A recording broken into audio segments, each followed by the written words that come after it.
What's up, guys, and welcome back to Moan Inc. If you guys are new here, then what's up? My name's Erica. Heya, how you doing?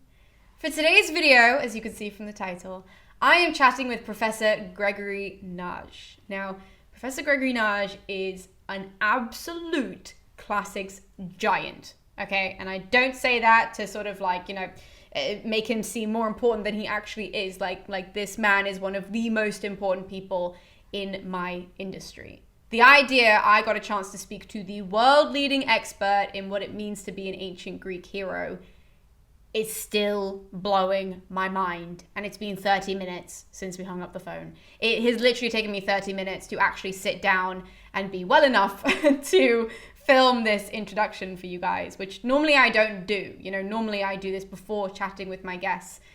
But I just wanted to let you guys know that the chat you guys are about to watch, it's something that I wish I had when I was an undergraduate. It's a chat that I wish I had access to when maybe I was even thinking of applying to classics. I needed this chat when I was first reading the Iliad and I had all of my crazy questions that I was like, what is going on? And who are these people? And why are these people important? All of these questions that you guys have as complete newbies, or even feeling like little classics caterpillars. You guys haven't become classics butterflies. I haven't either. I wish that I had this chat that I could just sit down and listen to and hear somebody who is so incredibly smart, so intellectual, and has so many years under his belt in this industry to offer his wisdom. I wish I had that. So I feel so blessed and so lucky, honestly, that I get to be the person that gives that then to a lot of people who might be like me. And I feel so amazing that I get to give you guys this call. Now, Professor Gregory Nagy, for those of you guys who maybe are seeing this book and wondering what this is, Professor Gregory Nagy has been a professor at Harvard for ages. He is one of the most famous classics professors from Harvard, and he published this book with the Harvard Press, which is called The Ancient Greek Hero in 24 Hours.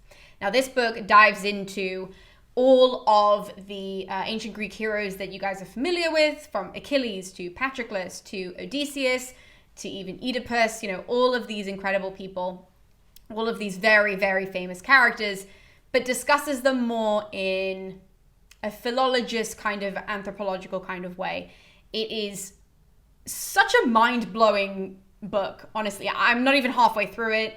I'm taking the online course at the same time because this book, you guys are able to take an online course at Harvard. You don't have to pay for the online course. You can pay and get a little certificate. I'm taking the free version, and I would just highly recommend it for everybody because it's amazing. So this is kind of the book that's inspiring my chat with Professor Nagy today, but it did go a little bit off the rails sometimes, and we just kind of sometimes spoke about the ancient texts as opposed to specifically referencing his book and his own work and his own studies, and more so talking about the characters and the mythology and the impact that these characters would have on the reader.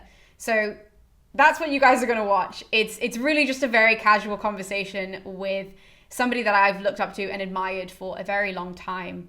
And all the questions kind of stem from this book. So yeah, I'm really excited to roll this video for you guys. So you know what? Instead of me gushing even more about Professor Gregory Nagy, let's just roll the interview for you guys. Okay, so first and foremost, Professor Nagy, it is an absolute honor to speak with you today. So I greatly appreciate you taking any time out of your schedule to give to me. So thank you very much. Well, thank you for this opportunity to speak with you. Could I ask you for a favor, which is I strongly believe in intergenerational models of learning. So please call me Greg, okay? Okay, I will do. So Greg, then, the way I like to start all of these chats with professors and people who are experts in their fields is asking you where your classics journey started. So when did you first discover the ancient world, and how did it end up with you, writing this book, which we're going to discuss today, and becoming an incredible scholar in the field? Well, I have a different story than most of these professor stories because I didn't start as a classicist. Or maybe I did, in the sense that, yes, I took classical Latin in high school, and I was a faculty brat.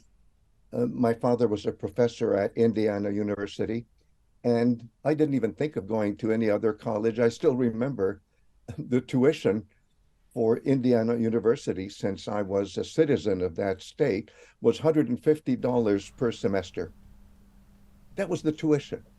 I just want you to imagine this wet behind the ears freshman who reads the catalog. And there are two kinds of first year ancient Greek course that were offered. One of them was accelerated, and the other one was just ancient Greek course. So I was so interested in what does accelerated mean? So I show up in this classroom, and it was a pretty big classroom, but there were only two people cowering in one corner, and they were graduate students. And then there was me, a freshman, and meanwhile the janitor was erasing the blackboard, but seemed to be taking an awful long time doing it. Turns out the janitor was the professor, and and that was the beginning of just a wonderful intellectual relationship. His name was Fred Householder, and he had a classics degree from Columbia, a PhD from Columbia, but he was more of a linguist than a classicist, although he knew ancient Greek and ancient Latin forward and backward. And so we the three of us knew that was it. But what Fred Householder did was start writing the first paragraph of Xenophon's Anabasis on the board. You know, dareukai parusatidos gignon tai paides duo, presbyteros men artaxerxes neoteros decuros, epeide hypopteue teleutein tubiu, I forgot hodareos, parakeloe to paide amphotero parenai. My first duel, I never saw a duel before.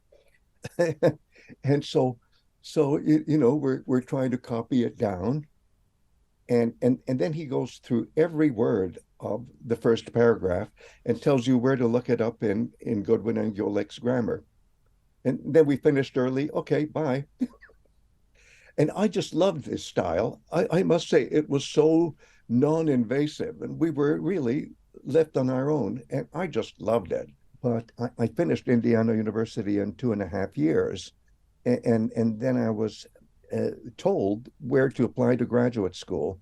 And I forget the two other places that admitted me, but Harvard admitted me. And I asked Mr. Householder, as I knew him, who was this brilliant linguist, which of the universities I should go to, and he said Harvard. So I went to Harvard. But I'm saying an amazing thing happened. One of the things that they found out, I had never read any Homer. So I thought that would interest you, since you're very interested, I know, in the Iliad. So just zero, nothing. And so they assigned me to John H. Finley, and so he found out that I'm starting from zero with Homeric Greek, and so he says, let's read the first 200 odd lines of Odyssey 24. And I thought, where has this been all my life? I loved it so much, but it was simply an adventure, and I was still primarily a linguist. And then when we were finished with the first 200 odd lines of Odyssey 24, he then says, well, let's read Theognis of Megara. I'd never heard of Theognis of Megara, but Finley explained to me this poet is the first attested representative of, what shall we call it, moral nobility as opposed to socioeconomic nobility. And so I read Theognis of Megara. So very spotty background, don't you think? And then I continued with linguistics, even in this classics PhD program. And my dissertation was on something called Zephyrs law, which is when you reconstruct all the various Indo-European languages, what happens to what linguists today transliterate as Y and W. Exciting, isn't it? Why did I want to do it? Because I wanted to know what the real dialectal pedigree was of Sappho's songmaking.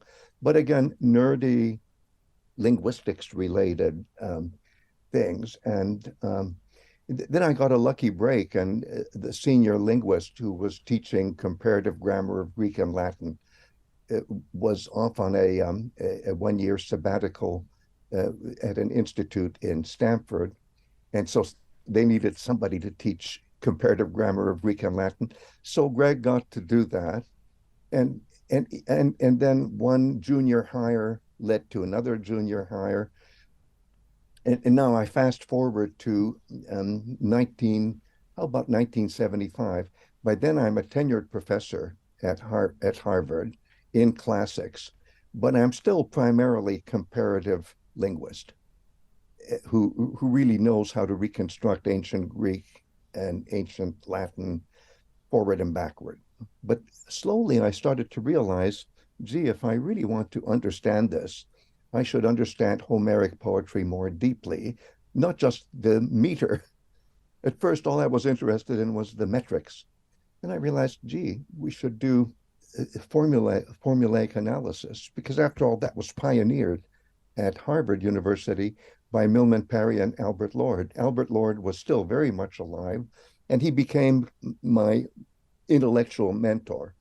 And so next thing you know, I was pretty good at formulaic analysis of Homeric poetry, Iliad and Odyssey. But then I thought, well, gee, I should know more about the content. And so I started getting really specialized in what Parry and Lord used to call theme, which is the least common denominator of meaning. And then I realized that many classicists figured that, oh, I'm so repelled, so allergic to oral poetics because that's so primitive and whatnot. So basically, classics made the world safe for classics by ignoring Parry Lord approaches to Homeric poetry. And so for the rest of my life, dear Erica, I've been moving forward in time and kind of becoming a professor of all Greek literature. So we're here to discuss a lot of themes that go on in The Ancient Greek Hero in 24 Hours. But I wanted to open up the discussion by asking the expert, what do you think the appeal of the ancient Greek hero is to audiences? Because, you know, generation after generation, we come back to characters like Achilles, Odysseus, Oedipus, even though we've lost that epic where he is the hero, you know, we always come back to reading about them. So what do you think is the allure of these people? The thing is, it took me a long time to figure out a formula for this. Let me try it out on you. This is sort of a 5-year-old formulation that even at my advanced age, I read something, and I read something really grotesque about um, um, moral misbehavior. And I say, why am I studying ancient Greek heroes? This is so dysfunctional. And I'm deliberately using the word dysfunctional because then I figured out, actually, I have to factor in even our modern or postmodern concept of dysfunctional in trying to come to grips with what heroes are. And here's the perspective. In the age of heroes, or let's say in the age of myth, not only were heroes who are larger than life characters, we know that, not only were they occasionally dysfunctional, but even gods and goddesses are dysfunctional. And in a way, I think that wonderful speech of Agamemnon, which you know because I know you know the Iliad, where Agamemnon says to Achilles, "Okay, I'm sorry, I apologize, but it's not quite an apology." and and basically he goes on to say, well, it's not my fault. Ate made me do it. Say, wait a minute, Ate. And I spent eternity studying Ate as things going wrong. And then when you personify things going wrong, then it's the goddess Ate, and we spell it with a capital A. And then he goes into this micro narrative about Heracles and how Heracles' career as a hero went wrong because Ate had messed things up in the world of myth.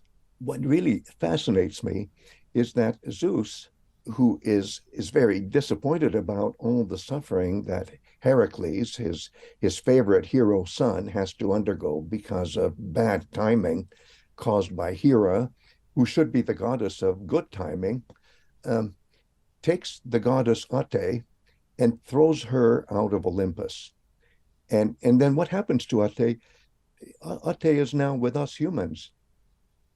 And so we constantly have dysfunctionality problems, but the gods don't anymore. So what I'm trying to sketch for you is that there's this understanding in the ancient world, let's say 5th century Athens. That's a good place to locate ourselves. If you're a 5th century Athenian, you say, wow, things were really dysfunctional back then. Isn't it wonderful that they're functional now? And why are things functional? Um, it's not that we're not capable of horrible dysfunctionalities, but we have a chance to purge those dysfunctionalities. So when somebody like let's take a female hero like Andromache, when she undergoes suffering, uh, um, that larger than life suffering that Andromache undergoes, it would be technically called pathos, Pathos. And then we would translate that as passion because it's so much larger than life. But when you use that same word for you and me, because we're ordinary people in Athens in the 5th century, it just means emotion. And it can be sorrow, it can be anger, it can be hatred, it can be happiness, you name it. And so Aristotle's idea is that imagine 30,000 people coming together, participating in the pathos of a larger than life character like Andromache. And what happens to our emotions, our pathos? Here's the big word, catharsis, or catharsis, as English speakers would prefer to pronounce it. And what is that? Is that just a purging? Well, yeah, but it's also a purification.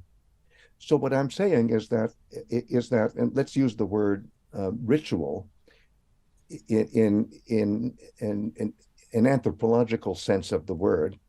The ritualizing of reenacting the myth of the age of myth in the present, which is the world of ritual, is a way of constantly checking and purging our own inadequacies, our own dysfunctionalities, and it'll work only if we keep on doing it forever. But forever here is not a linear forever; it's a recycling. So next year, when we come back to the city Dionysia, we re-purge ourselves, etc.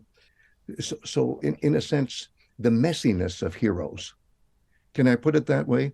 The messiness of their lives, the messiness of their interactions with divinities, um, is so larger than life, so enormous. Okay, let's say so heroic that it has to be processed for the bad parts as well as the good parts. And frankly, if I think of it that way, then I'm at peace with anything horrible that happens in the age of myth, because, well, in a sense, Zeus set the stage by throwing Ate out of the realm of divinity. So, you can't blame gods anymore. They may not answer your prayers, but you just have to suck it up. I think that's a really interesting response, actually, and I completely agree with that. I think this idea of coming back to them and sort of Yeah. purging, purifying those same emotions. But I guess also differently, I would also add to that, because like I love the Iliad. I've read it so many times, like from cover to cover, and I cry at the same moments, but then I get frustrated at different moments, which is quite funny, and so there are different moments of also that sort Really? of purification and catharsis. So I'm not actually finished the book yet. So I'm taking the online course. So I'm doing it at the same time, which I have to say is amazing, because I had bought this book like 2 years ago, and I had tried to read it and I like wasn't ready in my academic journey yet. And then my friend told me, oh, there's this course you can enroll. It can be free, or you can take the assignments as well. So I was like, okay, I'll give it a go. It's so helpful. I like cannot recommend it enough. Like just the way it's all broken down. But so far, at least, seeing how you discuss the ancient texts in more so like a philologist, more so anthropological approach is very different to, I think, how a lot of people are used to. Yes. So yes. does that all come from your love of language first, that you decided to attack them in that way? But also, where else did you learn to go into the Homeric poems with this specific lens? Well, may I backtrack to 1970s, where if you look at my track record in the second half of the 1970s, it's still all linguistics, really. Meter, formula, etc. And by that time, I had tenure at Harvard, and I thought, if they're going to make me a professor of Greek literature, I should do something about literature. And so I published, it came out in 1979, a book called The Best of the Achaeans. And why am I mentioning this? That whole concern, that overriding interest, also has to do with something that I think in fact, I know I was the first one really to say systematically in the classics world, which is that the ancient Greek heroes, in the era that Homeric poetry crystallized, let's say late 8th, early 7th century BCE, and then a recrystallization in the 6th century BCE, in the evolution of this amazing tradition of telling about heroes. Within that tradition, there was a mindset that these heroes are not just characters in what you and I call epic. They're also figures who are worshipped by their local communities. And so then I developed the more fancy way of saying it, hero cult. That heroes were not just characters in epic and drama; they were also heroes of cult. And even in the Iliad and the Odyssey, there are traces of hero cult. It's just that if I say religion, I think that warps our understanding of what they had. I prefer to say myth, ritual, interaction, because otherwise we get all confused about what religiosity is. All right, let's just say that the only reason that it just doesn't hit you on the head that these characters were also worshipped at the same time they were being narrated about, is that Greek myth ritual is so localized. You know, every valley, every hillside, every island has its own special brand of how these divinities and heroes are worshipped, and they're worshipped differently too. There are different words for how to worship a god and how to worship a hero. So I'm saying that 1979 book has a lot to do with everything I did later. And then I published in 1990 a book called Pindar's Homer, where I tried to say everything I didn't say in 1979. And so those are the two books that really are, shall we say, the foundation for what makes me tick intellectually and academically. So I had a question about the hero names as I was reading, because this is something that like blew my teeny tiny brain. I always describe myself as like a classics caterpillar. I have not yet become a butterfly, but sometimes when I read things, I'm like, oh my God, we're nearly there. And this was one of those moments where I was like, what is going on? That you went into like all of the different etymologies of the names. So like Achilles' name, Patroclus' name, even Penthesileia's name, all of these. Oh, yes. Oh, I'm so glad you mentioned her. Amazing. Like this whole discussion, I can't actually remember which hour this is in, but the whole discussion like completely gripped me, and I was underlining everything. My tabs, which you can't see, are an absolute mess. And I have a separate notebook for everything as well. But my question with those is that because all of the like all of the names have specific meanings, which you can tell us a little bit more about. Do you think that these were then things that the ancient Greek audience knew more so than the modern audience? So when we read the story and we're looking at like Achilles and his sorrow and all of this, we don't really understand the meaning of his name, but maybe if we did, we could have seen this all coming and play out. Yes. I had the hardest time with fellow classicists and even fellow linguists about the idea of what is called the nomen loquens, the speaking name. Is If you're going to have a nomen loquens, it sounds like um, these people aren't real. And that's why I'm allergic to the word fiction, by the way, because when you and I say fiction, we mean something that's made up. And and what's very clear is that an Achilles, an Ajax, a Hector were real to people in the ancient world, unless they were hyper intellectual like Herodotus. You see what I'm saying? Is that the world of myth is this is anthropology 101, and others can say it much better. The world of myth is a real world for the society that generates the myths. So you have to take it as a given. These characters are as real as they come. And by the way, it's not even that I can explain every name of every hero as a nomen loquens, because the Greek language has not only Indo-European linguistic features, but it has substrate features that can't be reconstructed because the substrate languages have become extinct.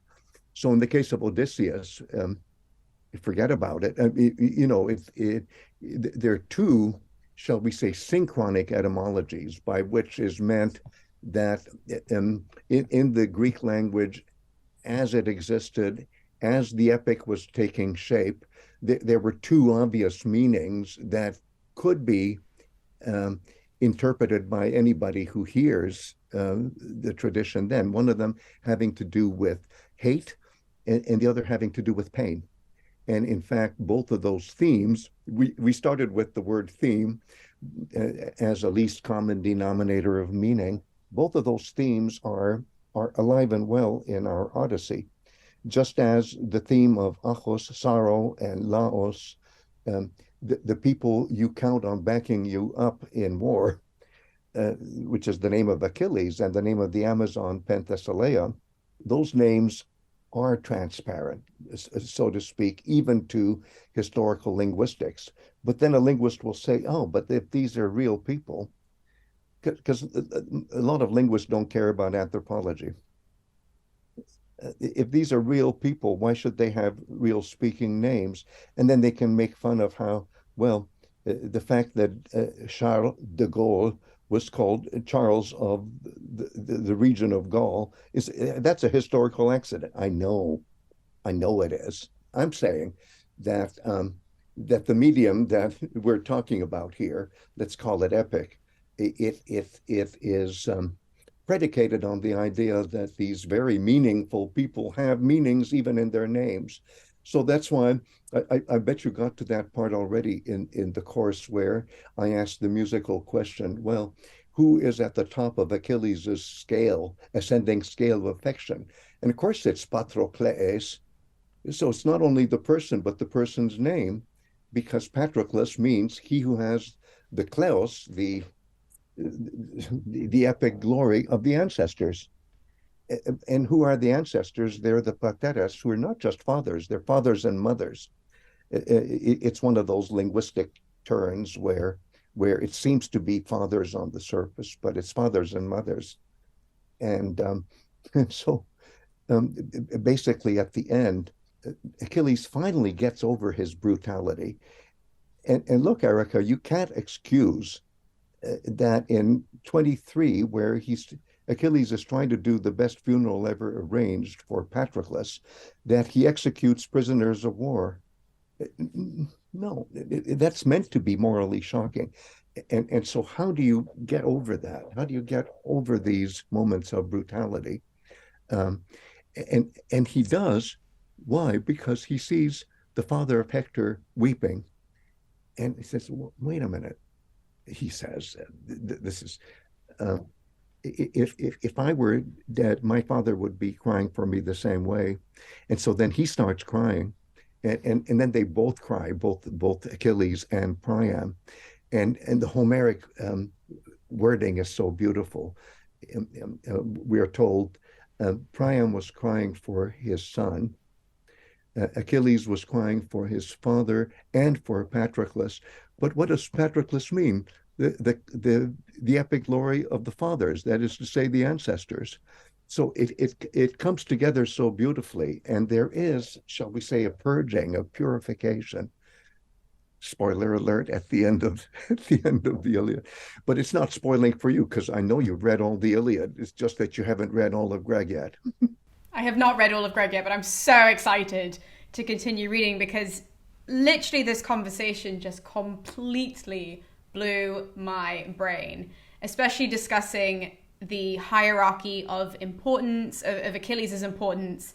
Yeah. And that whole discussion, you guys, I can't recommend jumping into that hour or jumping into that lecture series enough because it's just phenomenal. Oh. But I would love to stick with the death of Patroclus because yes, let's do. I've had a question since I read the Iliad, and this was hasn't been discussed yet. It might be discussed, but a question I've always had, and you're the perfect person to ask, was that so when Patroclus is going to get killed, I would love to talk about Apollo's intervention in a second because I have read that part of the analysis, which again mind blowing. But after Apollo gets involved, Patroclus is now stunned like an animal, and then we have this guy come in called Euphorbus, I think is his name off the top of my head. I should have looked it up. No, that's his name, Mr. Goodplant. Right, so he comes in and he's the one that really delivers the blow that is going to kill Patroclus, because then when Hector comes and Hector says, I get to deliver the last blow to you, ha ha, Patroclus says, no, you don't. I'm already down here, you're just finishing me off, and there's a difference. Exactly.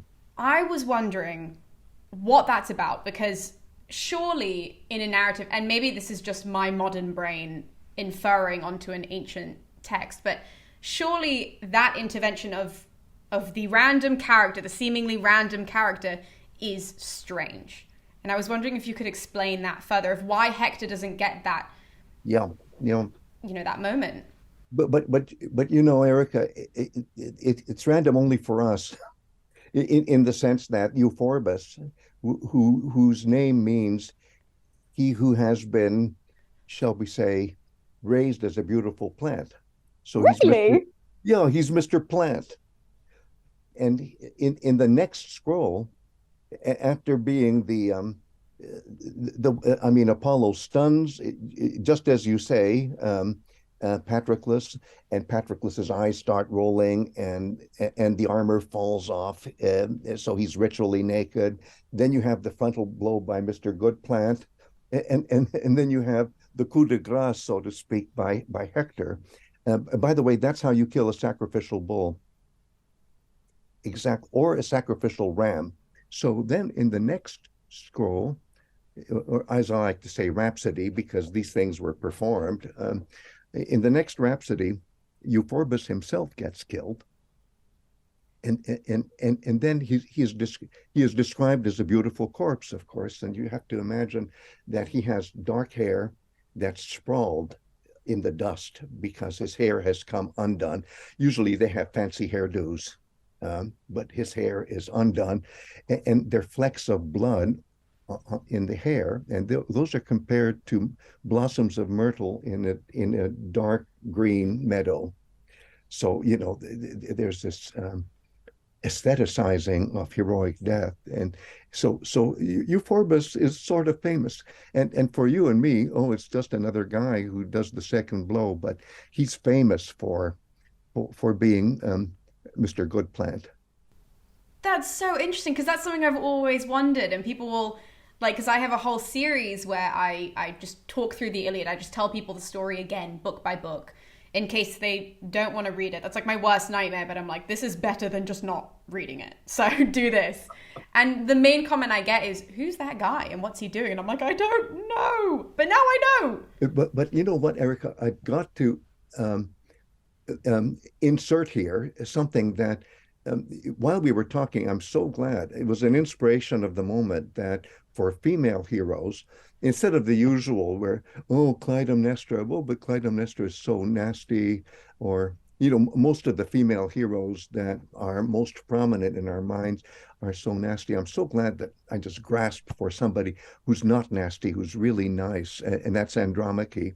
The wife of Hector. And, there's nothing more beautiful than the goodbye scene between Andromache and Hector in Iliad 6. I mean, that, by the way, Athenians really preferred Trojans to Achaeans in the 6th century BCE, and they would name their kids after Trojans. Really? Yes. That's fascinating. That's so interesting, actually. But could I say one more thing about Andromache since and I'm going to cheat and go to the Odyssey. And so in the Odyssey, there's Odysseus. He hasn't yet identified himself as the guest of the Phaeacians, this Neverland population that has been hosting him. I want you to imagine Odysseus.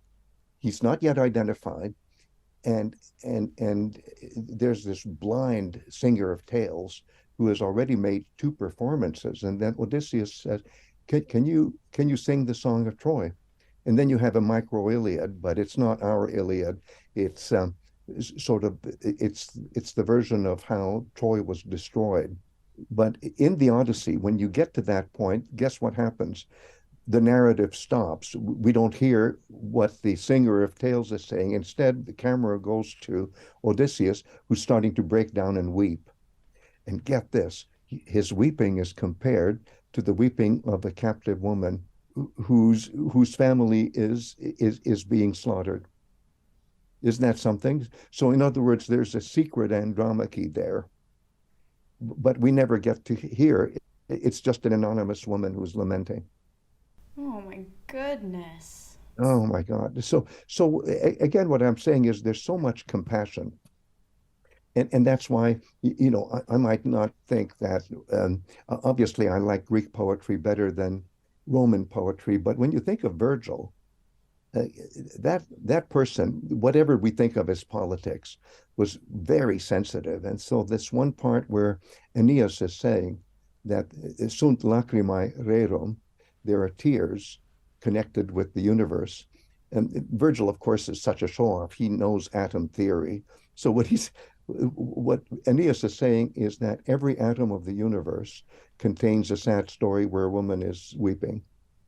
And the number one weeper is, of course, Andromache. So I'm not saying that this culture is against war, and they have so many moral gaps. So do we. But I'm saying there is a sensitivity about tears, about lament. And may I go back to Achilles? Achilles, his name, the achos part, means not just pain, sorrow, but singing about pain and sorrow. Achilles is my absolute favorite character of all time, in all honesty. Like from the first time I read the Iliad, I just found him so annoying because I was like 15 when I first read it, and I was like, who is this man child? That was when I didn't understand it. And then the more I read it, the more I got into it. I'm now at the point where no one can tell me that there's a better character written than Achilles, because I'm like, he is the most complex. Then added on with all the stuff that I'm learning along in your course, I'm like, this is only solidifying my belief that he is so complex and exists on so many different planes of morality, but also, his divinity as well, yes. Lack thereof. There's so much in there that helps him, I think, be appealing to people reading it again and again and again. Oh, I agree. Just maybe a little bit more about Achilles is his sensitivity. So people who think that the Iliad is some macho shoot 'em up, I have one little snippet from Iliad 9 where he describes himself, Achilles describes himself as a mother bird trying to feed chicks little nestlings that are about to become orphans. So beautiful stuff. So who is your favorite character then from the epic cycle? Oh, easy. Memnon, who is racially black, by the way. I mean, I think race is a cultural construct, But in at least one vase painting, he's painted as what a man whom we would call today a capital B black man with this sort of superficial features of a capital B black man. Interesting. Why Memnon? Not Agamemnon, this is No, Memnon. no, no. We wouldn't say Agamemnon is the favorite. No, he doesn't deserve being favorite for anybody anywhere. But why Memnon? Well, I tell you, he's the son of Eos, the dawn goddess. So that when he dies, all that mom has to do is snatch him and take him back to the Far East because that's where the sun rises. That's really sad, though. Well, how about the afterlife of Achilles? You know about that? I think, again, see, this is me really favoring Achilles, even though sometimes I get frustrated by him. But when you read through the whole Iliad and that underlying question of, Kleos, heroism, picking between immortality and being mortal, and it really seems like for 90% he's going to pick being mortal. And then at that last turn, he picks immortality and he doesn't even think about it. He just does it, even though he knows what he's about to face. And then you have this little underworld episode in the Odyssey, and he says it wasn't worth it. And that to me is the most incredible narrative that you could write for a character, that he says, I would much rather be, wasn't it? I would much rather be a slave on a rich man's farm than be down here. Yeah, yeah. But here's my rationalization for that. I've got a rationalization for that, which is that the Iliad and the Odyssey are two sides of the coin, and they're simply a different valuing. And don't get me started. It's not a question of, oh, is it two authors? That kind of thing goes back to idle speculations already in the ancient world. It just has to do with two very distinct traditions where different characters are highlighted. And in the Odyssey, uh, how can I say it? Odysseus outshines Achilles. But go to Odyssey 24, which is, Odyssey 11 is the first Hades episode, but Odyssey 24, you see much more clearly that Achilles has not a bad afterlife because you shouldn't imagine Hades as this dark, dank place. Yeah, when it comes to transition, sure, but but different characters wind up in different kinds of afterlife.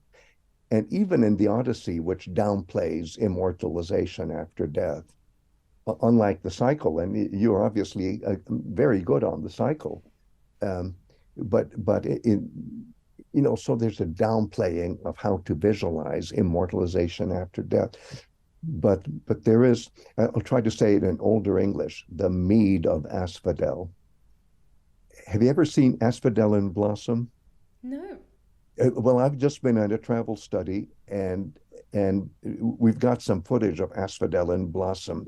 It's a beautiful springtime phenomenon that really energizes your soul. So anyway, he's in the meadow of asphodel. Not bad. And that's why Socrates wants to interview him because Socrates says, well, okay, after death, there may be just zero, but that's not so bad because that would be like a good night's sleep where you don't even remember that you slept. In this case, that's it. But however, if there is an afterlife, I want to interview Achilles, and then Socrates. This is, I mean, Plato's Socrates in the Apology, um, actually tells us what he wants to ask Achilles about. And it's what you're talking about. Why does he choose over a long life, a short life where he's cut down like a beautiful flower, but he'll have as a compensation a Klaus that is unwilting, aphthiton. And so Socrates wants to ask, well, how exactly did you make that decision? And actually, Plato is very clever because Plato's the one who convinced me that Achilles doesn't really decide in nine, in Rhapsody 9. He's just saying that those are my choices, but he hasn't decided yet. He decides only after Patroclus dies. And there's another dialogue of Plato, the Hipparchus, excuse me, the Hippias Menor, where Socrates is being really naughty and saying, why do people say that Odysseus is devious in Iliad 9? Achilles can't seem to get his story straight. And it's true, he's really confused. He contradicts himself left and right in 9. He's still very confused. Yeah. I mean, he's a very confusing character, though. So, I mean, it doesn't surprise me. Like, I just think everything about him is quite confusing, which makes his actions, like, I get them, because I'm like, if you're stuck between, for example, being the best of all the mortals, but not good enough to be immortal, but then also socially ranked, you're not the best of all the mortals, Agamemnon is the best. Yeah, Like, exactly. you're stuck in this weird limbo the whole time. As a father of a young woman, well, she's now not she's middle aged now, but let's put it this way: I was very caring about her future, and if there was a boyfriend from hell, I was ready to hire a leg breaker, but not interfere. Okay, so maybe enough said about that. But when Agamemnon says, "Hey, as compensation, I'll give you in marriage one of my three daughters," and he names the three, and I used to say, "Wow, I wouldn't do that." But you know who also does something similar? Is Hera does something very similar where Zeus, because I can't remember which book this is in, but Zeus, he's saying, I love Troy. They are always people who, offer things to me and all of this. And so I love them.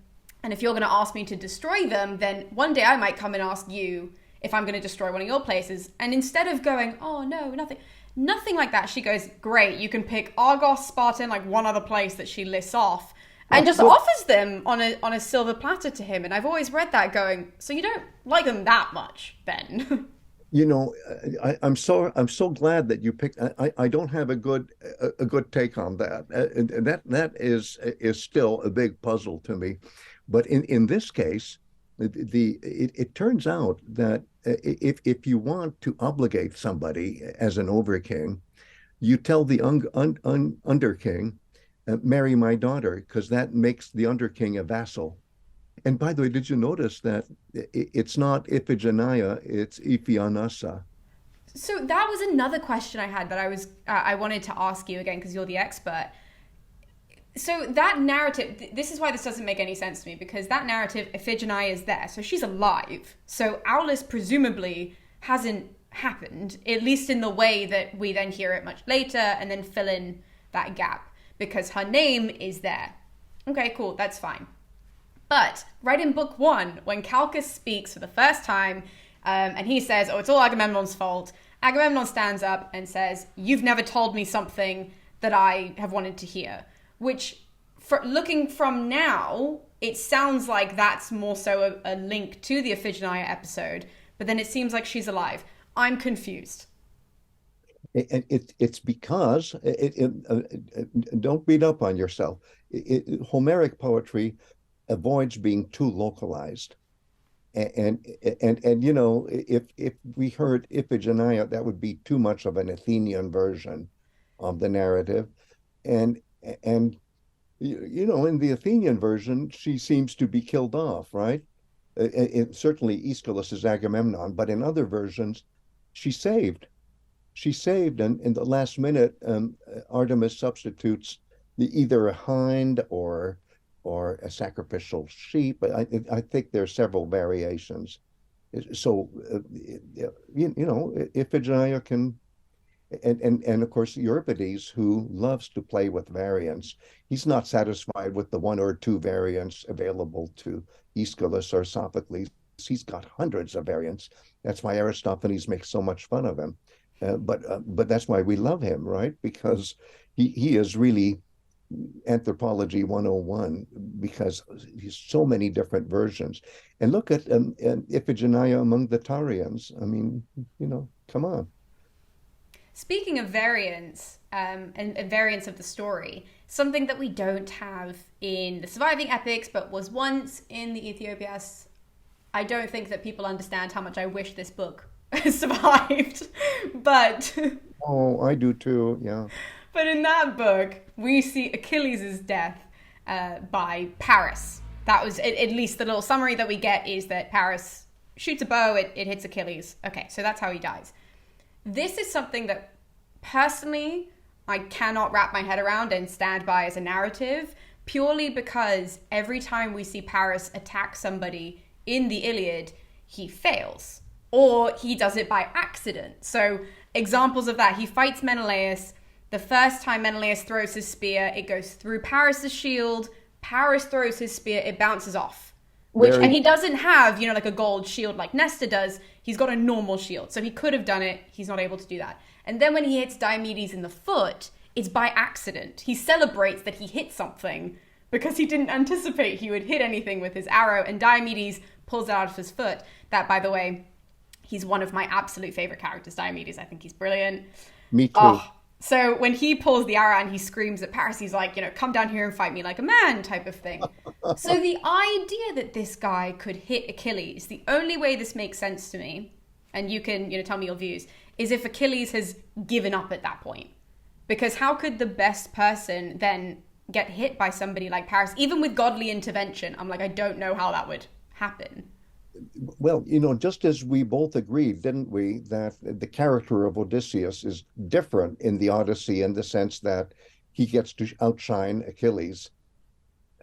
So also the character of Paris, aka Alexander, is different in other epic traditions.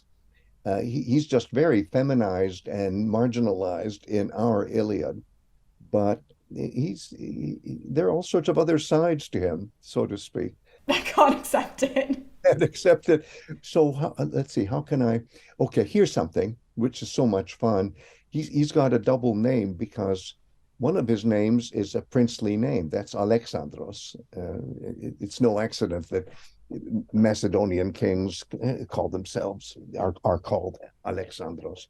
But Paris is a shepherd name, and that's complicated too because there's so many myths where a prince is a marked boy and is going to be assassinated. So you hide him with shepherds, and then he turns out to be the best shepherd, and then next thing you know, he becomes the king. And it's not an accident that the highest king is called shepherd of the people. So come on, I'm not saying that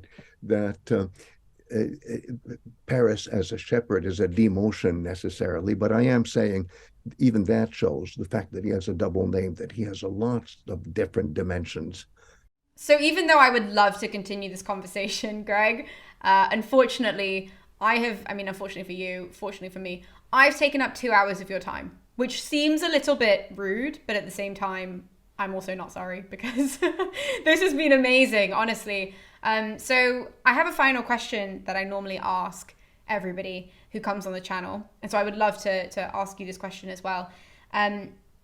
If you could give a newbie to classics or somebody who really wants to get into whether it be Homeric poetry or just the study of the ancient Greek hero, just classics in general, you can choose which part inspires your answer. But if you could give them one piece of advice to go away from this video with, what's the advice that you would give them? Like, what would you say to that person? I know how I'd like to answer this is with a concrete example. May I do that? And that's Absolutely.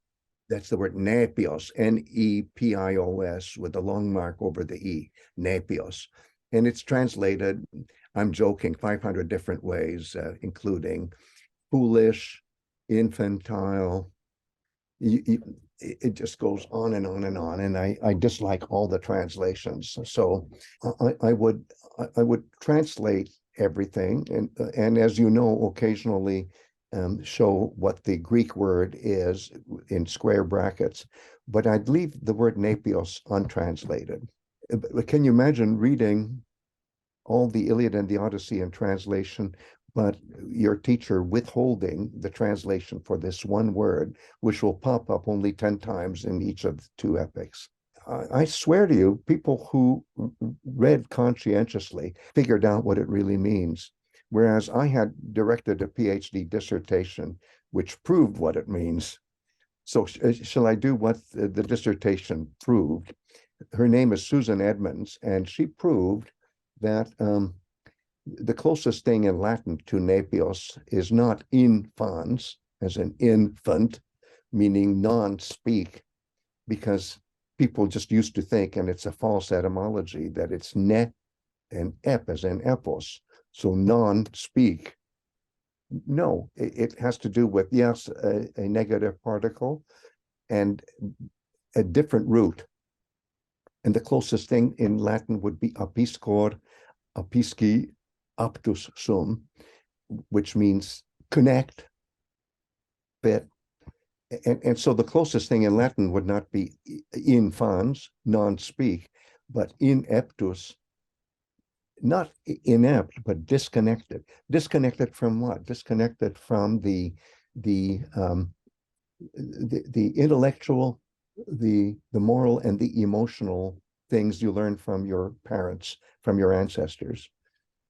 And the most beautiful example is there's one point, little orphan nestlings are described, and they're going cheep, cheep, and they're napia techna. They're napia because both the father and mother have been devoured by predators.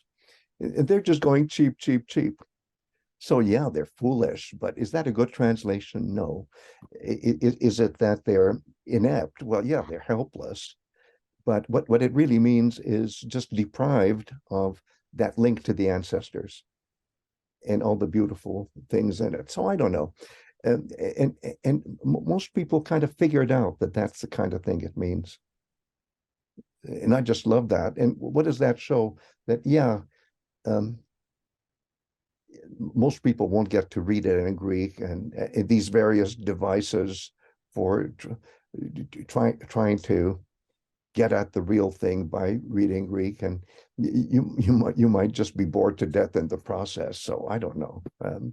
It's a tough one, but what I try to do, I guess, okay, now you're giving me courage to say, yes, it's possible to get the essence via translation, but there has to be good guidance. And I'm not saying good guidance from an old guy, but intergenerational community reaction, just the way you're reacting and I'm reacting back to you. I mean, that's what makes it come alive.